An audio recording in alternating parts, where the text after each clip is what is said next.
Ya, sementara itu membaiknya komposisi neraca perdagangan bulan September 2020 bukan hanya mengalami surplus, namun kinerja ekspor non-migas sektor industri pengolahan mulai membaik. Kementerian Perindustrian pun mulai memanfaatkan inovasi dan teknologi untuk mencari pasar baru.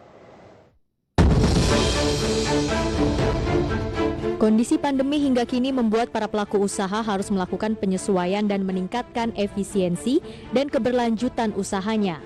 Akibatnya, Kementerian Perindustrian menyebutkan pertumbuhan industri pengolahan hingga akhir tahun 2020 diprediksi tertekan minus 0,5 hingga 2,4%. Meski demikian, Menteri Perindustrian Agung Gumiwang Kartasasmita optimis kinerja industri pengolahan akan pulih di tahun 2021 dengan tumbuh sebesar 4,7% hingga 5,5%. Untuk itu, sejumlah langkah dilakukan pemerintah dengan mendorong target program substitusi impor sebesar 35% yang diimbangi dengan pemanfaatan inovasi dan teknologi melalui perusahaan rintisan atau startup.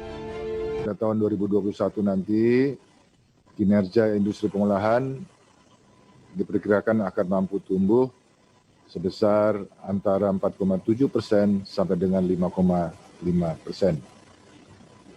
Sebagai langkah penting, pemerintah telah menetapkan melalui Kementerian Perindustrian target program substitusi impor sebesar 35% di tahun 2022 yang juga tentu akan dilakukan dalam rangka akselerasi pemulihan ekonomi nasional akibat dampak pandemi COVID-19 ini.